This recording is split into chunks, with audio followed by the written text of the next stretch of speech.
As Pastor Bogan mentioned, we study somebody in Baptist history, and this year we're very loudly, our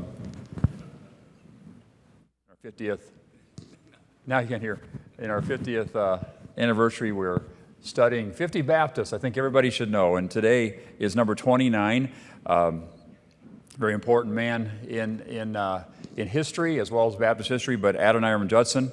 And Judson was born in 1788 into a congregational minister's home. His father was, this is a funny term, I just made this up, but he was a fundamentalist congregationalist. And he fought liberalism in his church until they dismissed him as their pastor. Adoniram was, he would later become a Baptist, but Adoniram was a very smart child. He eventually enrolled in Brown University and graduated with honors. His parents were devastated, however, when he confessed to his parents that he had embraced agnosticism and did not believe the Bible to be God's word. And rather than pursuing the ministry, as his father and grandfather had, he was going to seek his fortune in the world. Now, Adoniram's conversion is a whole other story, and we won't take the time this morning. We'll tell that story later, just a wonderful story to tell. But he was saved later in his early 20s, and God transformed his life in 1809. While he was training for the ministry, after he was saved, he read a sermon entitled "A Star in the East," and he surrendered himself for the mission field. He and a group of other congregational students, college students, began to meet regularly for prayer. And God burdened them, as they heard the stories of William Carey, God burdened them for world evangelism, and they became known as the Brethren. And this really would be the group that was born, the foreign mission movement in America was born from these group of college students that were praying together. Within 3 months of his surrendering to the mission field, he met a young lady named Ann Hazelton, and she would become eventually his wife. And events happened very quickly after this. In the fall of 1811, he was commissioned as a missionary. On February 5th, just a few months later, in 1812, he and Ann were married, and on February 6th, he was ordained a congregational minister, and on the 19th, they boarded a ship for Calcutta, India, to serve in India with William Carey. Just a whirlwind of activity there. They would spend their honeymoon in the next 114 days aboard a ship as they sailed to Calcutta. And Hudson expected to be located in Calcutta near Carey and the other English Baptist missionaries. And so what I didn't say here was that Judson, we think that there's another man that is actually, George Liele, if you remember, is a former slave who went to Jamaica. He would be considered really the first American missionary, overseas missionary. But most of the world looks at Judson as the first American missionary, but we know that Liele was, but Judson would be the second American missionary ever sent out across the seas. And so he expected to be located with Carey there in Calcutta. But the thought occurred to him, because he would be so near Carey, that he might have to defend his position on the subject of baptism. He's a Congregationalist. He didn't believe in what we would call believer's baptism. He believed in infant baptism. And so he began a thorough investigation on the subject of the New Testament. Very dangerous thing to do when you don't believe the truth, right? So he began this thorough investigation, and he was amazed at what he discovered. And after a long struggle, he adopted the Baptist position. And later, on September 6th, months later, when they were in India, they were baptized in Calcutta by William Ward, who was, if you remember, William Carey's faithful printer for all those years, and he baptized them in Calcutta. Later, Ann wrote a friend, and I wanted to just kind of go through a couple things here about that decision to become a Baptist, because I think it's important to see their thought process. They left New England as Congregationalists. They arrive in India as Baptists. That's a dramatic change for a couple of reasons, but she wrote this to a friend. She said, "My dear Nancy, we are confirmed Baptists, not because we wish to be, but because truth compelled us to be. We feel that we are alone in the world with no real friend but each other, and no one on whom we can depend but God." You see, as I said, they had left, and what that meant was that all their fellowship and financial support would stop from the congregational churches as soon as they informed those churches that they were no longer Congregationalists. So that's a very important moment and a very dramatic moment if you think about being in India in 1812 with no support. And that's how they were. And he wrote this to the Third Congregational Church, a large church in Plymouth, Massachusetts. He said this. He said, I know that I had been sprinkled in infancy, or so I should say, I knew that I had been sprinkled in infancy, and that this had been deemed baptism. But throughout the whole New Testament, I could find nothing that looked like sprinkling in connection with the ordinance of baptism. It appeared to me that if a very plain person should, without any previous information on the subject, read through the New Testament, he would never get the idea that baptism consisted of sprinkling. He would find that baptism, in all cases particularly described, was administered in rivers, and the parties are represented as going down into the water and coming up out of the water, which they would not have been so foolish to do if for the purpose of sprinkling. Very logical argument about that. But in regard to the word itself, which is translated baptism, a very little search convinced me that its plain, appropriate meaning was immersion or dipping. And though I had read extensively on the subject, I could not find that any learned Paedo-Baptist, child Baptist, had ever been able to produce an instance from any Greek writer in which it meant sprinkling or anything but immersion. So a very compelling story that he's writing back to the congregational churches. And so there's a lot of politics involved at this point. Britain and the East India Company kind of control who can stay in India and who cannot. And Judson was not allowed to stay in India. He was forbidden by the government. So they decided to move to Rangoon, Burma.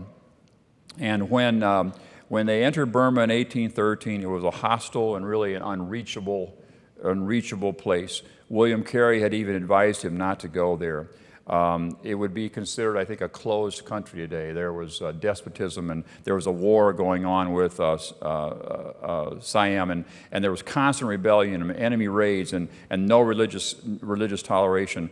All previous missionaries that had been there at all had either left or been killed, and just a terrible place that Burma was at that time. And so he began a lifelong battle in 108-degree heat with cholera, malaria, unknown miseries that would take 2 of his wives and 7 of his 13 children. And he would work there 38 years and until his death at the age of 61. He only traveled back to America one time after 33 years of serving God there. So 10 years later, the couple and their children moved from Rangoon to Ava, which is the capital of Burma. And the next year, so 11 years after he arrives, British warships arrive in the harbor, and they bombard the harbor, and war breaks out between Britain and Burma. Well, of course, all Westerns were immediately thought to be spies. And in June of 1824, he was dragged from his home and put into what they call the death prison. And he was imprisoned there for 1.5 years in really deplorable conditions, on the brink of death several times. His wife, Anne, would sacrifice herself and their baby to care for him. The Burmese people watched in awe as God's grace and love shone through their lives. This is important for what will happen later. But revival would come later, but the price would be immense. Anne ran the mission. She would sneak in translating materials to him as he was translating the scripture into Burmese, but her health was broken. Then suddenly, 18 months after he was imprisoned, he was released, just one day released. And what had happened was the government was starting to begin negotiations with Britain, and they needed a translator. And he was released immediately, and the long ordeal was over, but a very heavy price had been paid. 11 months later, Anne would die, and 6 months after that, their 2-year-old daughter would die. Not only were the physical conditions impossible, it seemed, but of course, the condition of the people, the spiritual condition of the people, was also extremely, extremely difficult. And it took 6 years for them to see their first convert, much like Carey's time in India, where it took all those years. And then after that first convert, there was almost 17 years of almost nothing, just very, very little movement among the people. But then suddenly, Burma experienced a great outpouring of spiritual interest across the land, and hundreds of people began to be saved.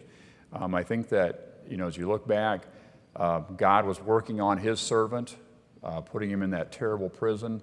The losses he suffered health-wise and family-wise were just devastating, but God was doing that to prepare him, and hundreds began to be saved. He would be married a second time to a lady named Sarah Boardman, a missionary's wife. But 11 years later, Sarah was so sick that they had to go back to America, and he had not been back to America in 33 years. However, on the long voyage back, Sarah died, and a very sad moment in his life when the ship stopped long enough on an island for him to, by himself, dig a grave and bury his wife and then sail on to America. He would actually marry a third time to a woman named Emily, who was a very godly woman, but also a very famous author in New England. And she would give up her career to go back to Burma with Judson and serve alongside him. They had a very happy years together, but then the old sicknesses attacked Adoniram again. And his only hope was to sail to a southern island, the Isle of France, and to recover. But on April 12, 1850, he died aboard that ship as they were going to that island, and he was buried at sea. 10 days later, Emily gave birth to their second child, and she would not hear for 4 months that Adoniram had died. That's how slow the news traveled. It would take 4 months for her to hear that he had died. And she would return to America to stir up the churches about missions, and she did. But she also paid the price. She died 3 years later of tuberculosis that she had gotten in Burma. But in all that very difficult time, Judson had finished the Bible in the Burmese language. He had also published and written a dictionary. As you see, this is interesting to think about. The language wasn't even written down in many cases. So he had to actually develop the language, write a dictionary, and then translate the Bible. Just interesting how that they had to go through this time. It's interesting, the hundreds of converts the thousands of converts that he left behind leading the churches. Today, there are close to 3,700 congregations of Baptists in Myanmar, and the country is not called Burma anymore, but Myanmar, who trace their origin back to Adoniram Judson. There was a census done a few years ago that said that there are 600,000 members of Baptist churches in Myanmar today, most of them tracing their lineage back to Adoniram Judson. And Judson never lamented to suffering, although it was almost unbearable. He talked about this verse a lot, John 12:24, except a corn of wheat fall into the ground and die, it abideth alone. But if it die, it bringeth forth much fruit. And wonderful servant of God, the second American missionary to go to the foreign field, and the very heavy price he paid to reach that land, and reach that land he did. And I want to thank the Lord this morning for him. Next week, we're going to look at his wife, Ann Judson, and her ministry there. But we want to thank the Lord this morning for him.